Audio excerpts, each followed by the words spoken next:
Hi everyone, welcome to Beat Sisters. I'm Kay and I'm so glad you're here. I have some knitting to show you. I have plans and I have what I think is going to be not exactly frogging but ripping out and starting again after 15 inches of knitting. I could use your support. It's sad. Well, let's talk first about what is going well. How about that? I am test knitting a blanket, and it is not a secret. It is Zigzag Zen by, and I'm sure I'm going to get her name wrong, Anina Juti? Do we say both U's? I'm not sure. She is the person who did the Christmas socks, the festive mistletoe socks. And yeah, I signed up for her newsletter to get notified if she needs test knitters, and so she needed a test knitter for this blanket. I only have to do the first 4 sections for the test knit, so I figured I could get that done.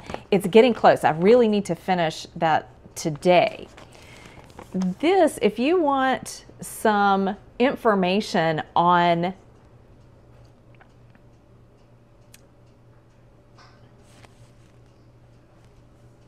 I'm going to have to restart because I'm getting a phone call that I'm planning to ignore, but is terribly distracting. So if you want to work on a blanket that is totally garter stitch, here you go. She's done all the math for you, makes it super easy, and it's really fun. You can use fingering weight held double. You can also use worsted weight scraps, which I'm absolutely loving. So let me show you. I only have to do the first 4 sections for the test knit. And it's sort of like, let me turn around so you see the front. It's sort of like, what's it called? Log cabin quilt square. But you're building up just from the corner out, not all the way around. So we start here and then work sideways for this one and then pick up along this edge. So you're putting some of your stitches, I've got some stitches on hold here for right now, but you work building up each time. So the first 2 are the same size. The next 2 are the same size, and so on. So I've got to work this direction for the next block for section 4, and that's all I have to do for the test knit. I would like to keep this going, keep it on my needles and just add sections as I go, but I absolutely love how it's working up in this worsted weight leftovers. I have lots of cream worsted. It's not all the same yarn base, but I have lots of different creams in worsted. So I'm using that and then filling in with just leftovers. You could obviously do it with all scraps. You could buy yarn specifically in as many colors as you like. You could pick just 2 colors and just go back and forth between those 2 to do the stripes. But anyway, yeah, it's really fun and I'm enjoying it. I'm just feeling a little bit of pressure because I am going out of town. We'll talk about that in just a little bit. But this should be available, I don't remember the release date, but it should be available in the next month or so. So really fun knit there. Okay, let's get on to the bad news, which is here. It's not terrible, but I'm feeling sad. So last time we talked, I had swatched for the Weekender. I got it started, I had gauge, and I got going, and I know it's supposed to be oversized, but I first had it on a shorter circumference needle. And I ordered a larger one because it was a little tough. It was all mushed up. Voicemail is kind of in my way. Okay. And now it's come up. Okay. This is it on a larger needle. Now this is supposed to be for me. And I know it's supposed to be oversized, but I really feel like this is too oversized. I had gauged, I followed the sizing for, unless I misread the pattern, the sizing for like your measurement plus 10 inches positive ease. And I do like the idea of an oversized sweater, but I'm kind of thinking this is too oversized. I've actually looked again, and some other people have said it was really huge. I saw somebody else post recently. They had actually gotten to the shoulders. They were down to just the sleeves, and was like, this is huge. So I am kind of thinking about tearing it out and going down a size. The one thing I may still do is compare it to my Joji Locatelli All the Love, which is essentially a boxy with a lace pattern here and here. I do like the way that one fits, even though it's oversized. So probably what I should do is pull it out and compare it to that. We'll see. If it's close to that, I may carry on. The good news is I've really enjoyed the yarn. This is my Red Velvet Cake in Columbia worsted. I've been alternating skeins. I learned a really good technique for if you're just doing stockinette in the round. It is so simple for switching, and it's super clean, that edge. Okay, I wasn't doing it when I started, which is here, and so it looks a little sloppy right here. But then I started about here, I think. Look how clean that is, switching. And of course, this is supposed to be the outside, so you get a little bit right there, but it's not bad at all. I'm very pleased. So it's the yarn forward method.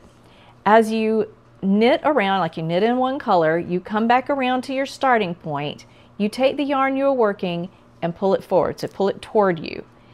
And then you take the previous one, which was forward, pull it back and start knitting with that one. That's it. When you get around, you move the yarn you're working with to the front, pick up the old one and start working with it. Super easy, and I'm very pleased with how clean that looks. I probably could do it a little bit looser and actually make it virtually invisible. I think that's amazing. How did I not know this before? So this may get ripped out and restarted even after all that knitting. Tell me it'll be okay. I'll be happier with it if it fits me well. I keep telling myself that.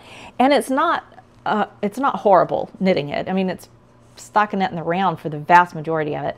The only thing that would be a challenge is to have to redo the tubular cast on again, which I did not know before this. I learned it for this project, but it wouldn't hurt me to practice it again. And once I got it going, it wasn't bad at all. The other thing that would make it kind of good is that it should go faster because it would be a smaller size. It would actually be fewer stitches. So we'll see. I am leaving tomorrow for about a week, and I'm not planning to take it with me, so I can kind of let that marinate while I'm gone and see what I really want to do once I get back. I have another project that will be started hopefully on my trip. I need to check and see if there are any restrictions for flying to South America. How strict are they about knitting needles? I'm pretty sure I'm going to be okay, although I could pack this in my bag and just work on it once I get there. It's the Spring Mystery Knit Along from Helen Stewart, the 24 Birds. I have some kits still in the shop, but if you don't order like today, the 20th, 21st of March, you're probably going to have to wait about a week since I won't be here to do any shipping. I may even put the shop on some sort of pause in the meantime. So if you look up the shop and you can't find it, that's probably why I'm just not here to take care of anything. But I have dyed up a bunch of yarns just kind of playing around, because you need to do that creatively every once in a while. So I have a bunch here, and I'm trying to decide which ones I want to use and which ones I may actually, which colors I may add to the shop at some point. So let me grab those. Okay. Well, I'll show you first one that I'm not planning to use for this, but was just an experiment. How cute! Do you like that? I'm kind of liking these blues and grays. This is not currently listed in the shop, but if you love it, let me know. I will probably list it at some point, but it's not currently there. But if you like it, let me know, and I will sell it to you. Okay, so there's that one. But the rest of this, some combination of 4 of these is going to be for my 24 Birds shawl. So I have lots of pinks and browns and purples. Let me show you some of my thoughts on this. A couple of these are colorways that I've had for a while. This was an experiment. So there's only one of these, although I could do, there, now it's focusing. I could do more of this, I think, but that's a kind of a one-off, but I could come up with something close to that. So I could go from this, nah, not that one. Kind of a fade and then a bit of a pop color. So something like this for the first 3. So I have something pretty light. I have this one that's got a little bit of green speckling in it. This one that's mostly pinks and kind of a plummy pink. Come on, focus. And then I need to add a focus color, a pop color. So there's a couple of options. I could do something that's not really a pop color, but is some contrast. This is a color that I normally have in the shop. This is Dove.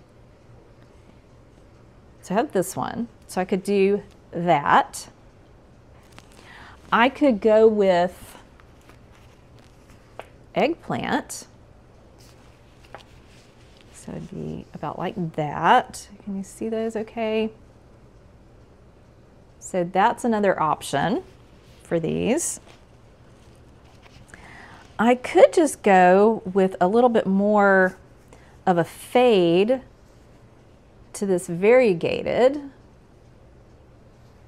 So that's like a foreskein fade. Or I could skip some of these pinks and go with brown, more of a brownish fade, I guess. So this is a pink and gray. This is, again, this is Dove. This is pinks and browns. And then maybe something like that. This was kind of a yarn mop. I don't know that I could even duplicate this. So I just kind of threw it in, soaking up all the other stuff. Come on.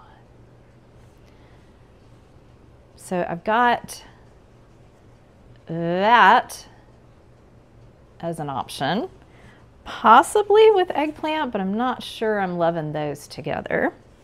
I also have this one. If we're going back to just more of a subtle fade, I could kind of do that, but I'm not sure there's enough contrast in here. So what do you think? Oh, here's another possibility. I could take this pink as one of my colors and do this. Y'all, I have to decide by tomorrow so I know what to pack and what I want to cake up to be able to take on my trip. I don't know if this is going to be a good idea for my flight because we're flying Columbia to Atlanta. I don't think it would be a problem. I've never had a problem with knitting needles on domestic flights that I can think of. I don't think it's a problem Atlanta to Buenos Aires, which I would love to have a bigger knitting project available because it's about a 10-hour flight, and I would love to have some knitting that I can work on. But normally what I do is take a sock project on little 9-inch circulars. I even use bamboo circulars, which are not my favorite, but I've never had a problem with those. The only thing I had one time, and I don't even remember where it was, but I was asked not to knit on takeoff. I don't think it was even during the flight. I think it was just on takeoff. And again, it was, you know, the little tiny circular, so I don't think it was a problem for the flight itself. If you have any experience flying to South America and you see this in time, let me know what happened if you've ever had any trouble. But anyway, I got to make a decision on that today, and I'll maybe pop in some pictures so you can see some of the options there. Okay, on to the other thing that I've done. This is something I've been meaning to do for a while. I had a black travel knit skirt that I took on trips regularly because it didn't wrinkle, and a black skirt goes with everything, right? You can dress it up, dress it down, whatever. I came home from something, I don't remember what, church maybe, in this black skirt, and Bentley jumped on me and put a hole in it. He's the one thing we have had a terrible time breaking him of is jumping up on people. He just gets so excited and he just needs to put his paws on you. So that's how I lost my skirt. But I have this great pattern. It is Simplicity 1616, yeah. View A, which is I think what the model is wearing here. I've made quite a few of these, and it's all knit fabric. There are literally 2 pieces that I cut. I think there's supposed to be a difference between the front and the back, but they're so close, even holding the pattern pieces, not the cut pieces, but the pattern pieces next to each other. The only way you could tell the difference, that I could tell the difference, was the number. It's just the most subtle of difference between the 2. I don't bother. I just cut 2 of the pattern piece 1, and then you have the waistband, which is pattern piece 3. And then you sew the skirt together, you sew the top together, and then you make a little tube, like you fold it on itself, and that becomes your waistband. It has to be done in a knit fabric because it's relying on the knit, the stretch of the knit to fit. There's no button, no zipper, nothing. So I've made probably at least a half dozen of these. And this is one that I made a year or 2 ago, something like that. And I love it. So I wanted to show you what this looks like in another fabric. And you can see it's stretchy. What I normally do is fold the waistband down, and it fits me pretty well. The sizing, I should probably tell you if you're interested. This one goes from a US 8. I normally wear a 6, but this 8 works fine. Because it's made to stretch just a little bit. Folding that waistband down is fine on me. A US 8 up to a size 22 in this pattern. I don't know if there's any that are a version of it that's for larger sizes or smaller sizes. I haven't seen it, but I haven't really looked. So what I did yesterday morning, it took me a couple hours, mainly because when I was sewing this, it got caught weird and I had to very carefully rip back. But yeah, so I made a black skirt that is going with me on this trip. And you can see my sewing is not particularly great on this, but with it folded down, haha, you are never going to see it. So yeah, great pattern. I hate working with knits, but it's so worth it for this pattern. So anyway, I've got a skirt that I'm going to be taking with me on my trip, and it's going to be super comfortable, and it will go with a ton of stuff. Okay, that's my crafty stuff. I will talk a little bit about what I'm reading, which is the same as last time, although I'm almost done with the Hunting Eichmann book. Fascinating story, absolutely fascinating story. If you have any interest in this capture and what they did to bring him back to justice, it's just an amazing inside look at this whole plot to get him back to Israel for a trial. Fascinating book. I'm closer to done than it looks because there's a ton of footnotes and other notes and such. It's this much in notes and things. So this is all I've got left. I'm going to try to finish it before I leave. I don't really want to take a book that's almost done. Okay, this is the other book that I may take with me, Bad Times in Buenos Aires. And so this is an excerpt from chapter 4. Going to the supermarket in Buenos Aires was a humiliating experience. It began with a scuffle for trolleys and usually ended with an argument about small change. Since there was a severe shortage of coins in Argentina, most prices had to be negotiated. There was a queue to deposit personal items, which could not be taken beyond the security guards. And once inside, there were queues for meat, for vegetables, for bread, and then the worst queue of all, to get out. Some people simply could not stand the ordeal, and every so often shoppers disappeared, abandoning their fully loaded trolleys in different corners of the supermarket. Tears got the better of some, and once I witnessed a marriage breakdown in the fresh produce section. "I found out about your lover," a woman calmly told her husband as she dropped tomatoes into the bag he held open. "Let's have done with this charade." So it sounds promising. It's an older book. This is a used copy, although it's in great condition. Publication date is 1998. I'm hoping to really enjoy this one. I think the excerpt from the back is promising. The first chapter, however, is called Heat and Lust. So maybe this won't be the one for me, but I'll let you know. Let me just read you the chapter titles. Heat and Lust, Crossed Wires, A Nation on the Couch, The Wall of Silence, A Fear of Falling Buttocks, Evita a Flame, Las Malvinas son Argentinas, Cake Fighting in Patagonia and Other Travels, Call This a Democracy? Going Home. We'll see. All right, y'all. What else do I need to tell you? Oh, I know what I want to ask you. You can give me your opinion. I am working really hard on packing light when I travel. I find that I'm much happier with less stuff to manage, and I want to try a method for this trip. I'm going to be pretty strict with it just to see how I do. It's the 5-4-3-2-1 packing method. And a lot of people that talk about it now, they'll say, "Oh, I don't know who started it, but it's a great idea." I found it. There was one video that mentioned who started it. It's a Jen Bosen. I think it's Bosen. But if you look up Jen Bosen 5-4-3-2-1, you will find her original article where she talks about this method.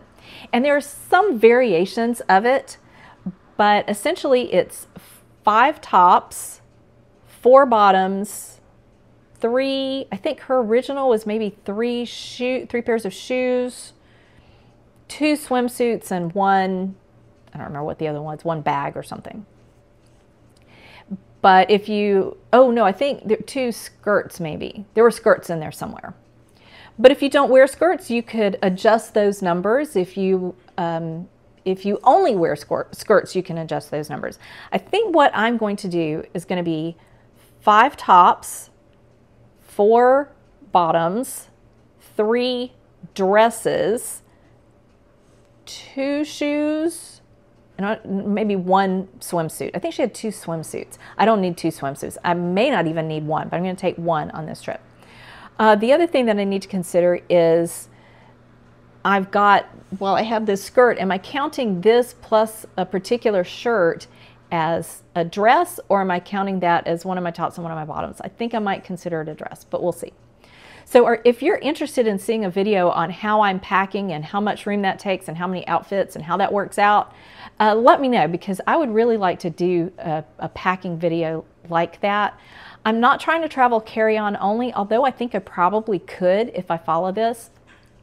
We will be taking at least 1 checked bag between me and my husband, because we want to be able to bring a few things back. So yeah, I'm planning to pack pretty light, and hopefully that will go well. But if it doesn't, I'll let you know. It's not like I'm going to be backpacking through the middle of nowhere. If I forget something I really need, chances are I'm going to be able to find a store in Argentina that has it. I may not find what I'm used to, but I can probably find something close. I usually tell people when they ask me about, what if I'm so worried about forgetting something, other than your passport and your medication, specifically prescription medication, but if you're traveling outside the country, probably over the counter as well. Those are the things that are going to potentially ruin your trip if you don't have it. But if you're traveling like to Europe and you forget your toothpaste, people in Europe brush their teeth. You're going to be able to find toothpaste. It's going to be fine. So things like various toiletries or even certain clothes, People in other countries do wear clothes. They do. So you might not find what you're used to. It might take some time out of your trip that you would otherwise be doing something else. So keep that in mind. But you can find it. If you find that you need another shirt, you can find a shirt. You really can. And it may end up being one of your favorite things, is that you had to go shopping like a local for everyday stuff. I love going to local grocery stores when we travel internationally. There's just something about looking at an everyday grocery store in another country and seeing what people who live there are likely to purchase. All right, everybody, I am getting another phone call that I'm pretty sure I need to take. I will snap some pictures of some of my stuff and hopefully pop those in at appropriate places. Well, I hope you're doing well, and we will chat again soon.